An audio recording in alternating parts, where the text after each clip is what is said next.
मां की चित्कार देखकर पूरा देश स्तब्ध था, शर्म से सिर नीचा था। मां दुर्गा काली की धरती पर एक बेटी के साथ महापाप हुआ और उसकी चीख ने बंगाल में ममता बनर्जी की सत्ता को उखाड़ फेंका।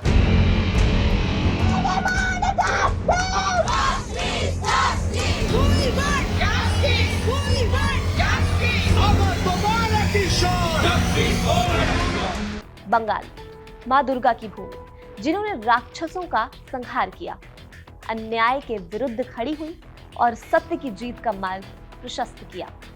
यही वो जगह है जहां मां काली की छवि हर घर की दीवारों पर टंगी मिलती है, एक ऐसी शक्ति का प्रतीक जो बुराई को जड़ से खत्म कर देती है। लेकिन उसी बंगाल की धरती पर आक्रोश का चेहरा बनी एक साधारण सी महिला, रत्ना देवनाथ। एक ऐसी महिला जो कभी सुर्खियों का हिस्सा नहीं थी, जिन्होंने कभी राजनीति में आने का सपना नहीं देखा था, जो सिर्फ एक मां थी। लेकिन तब उनके जीवन में दर्द ने दस्तक दी जब एक ऐसी घटना ने उन्हें भीतर तक तोड़ दिया, जिसने पूरे समाज को झकझोर दिया। तब उन्होंने चुप रहने के बजाय आवाज उठाने का फैसला किया। अमेरिकी लेखिका और नागरिक अधिकार कार्यकर्ता माया एंजेला ने कहा था, हर व्यक्ति में साहस नहीं होता, लेकिन किसी एक के उठ खड़े होने से कई लोग खड़े हो जाते हैं। रत्ना देवनाथ वही साहस बन गई। रत्ना बदल गई। उन्होंने सिस्टम के खिलाफ आवाज उठाई और फिर उसी सिस्टम का हिस्सा बनने का फैसला किया, ताकि सिर्फ अपनी बेटी के लिए ही नहीं, हर बेटी के लिए लड़ सके। उनके पीछे पूरा समाज था, पूरा बंगाल, और यादों में थी RG Kar medical college and hospital. ये नाम अब सिर्फ एक संस्थान नहीं रहा है, ये एक प्रतीक बन गया है असुरक्षा का, आक्रोश का और उस सवाल का जिसे हर महिला आज अपने मन में दबाए बैठी है, क्या हम सुरक्षित हैं? इस घटना ने सिर्फ एक परिवार को नहीं तोड़ा, इसने पूरे समाज को एक आईना दिखाया। महात्मा गांधी ने कहा था, किसी भी समाज की वास्तविक पहचान इस बात से होती है कि वो अपनी महिलाओं के साथ कैसा व्यवहार करता है। तो क्या हम उस कसौटी पर खरे उतर रहे हैं? रत्ना को जैसे ही उम्मीदवार बनाया गया, माहौल बदलने लगा।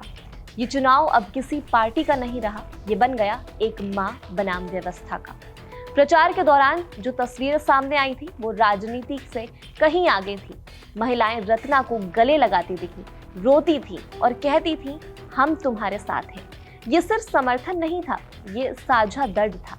हर महिला ने उस पीड़ित डॉक्टर को अपनी बेटी मान लिया था और तय कर लिया था, अब चुप नहीं रहना है।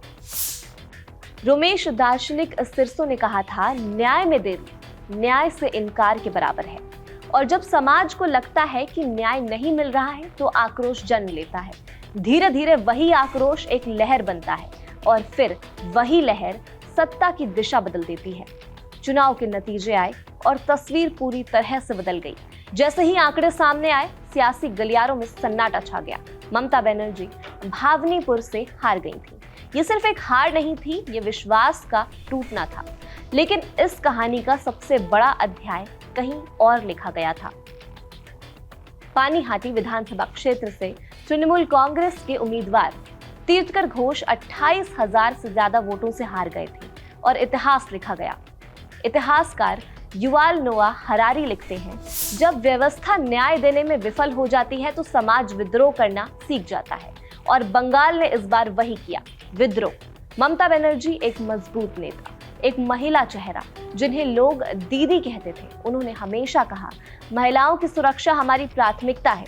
उनकी राजनीति में मां माटी मानुष का नारा एक भावनात्मक जुड़ाव बन चुका था, एक ऐसा वादा जिसने लाखों लोगों को उनसे जोड़ा।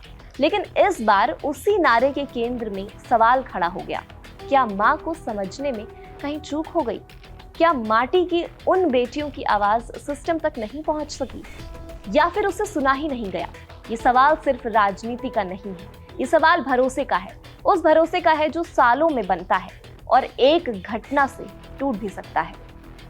एक मां की चित्कार ने दीदी का बरसों का किला ध्वस्त कर दिया।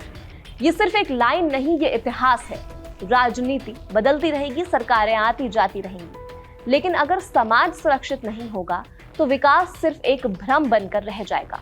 आज जरूरत है सिर्फ वादों की नहीं, कदमों की, सिर्फ नीतियों की नहीं, न्याय की। और अंत में एक सवाल जो हम सबको खुद से पूछना होगा, क्या हम सच में अपनी बेटियों के लिए एक सुरक्षित समाज बना पा रहे हैं? क्या सोचते हैं आप? अपनी राय आप हमें कमेंट सेक्शन में जरूर बताइएगा और देखते रहिए कड़ा।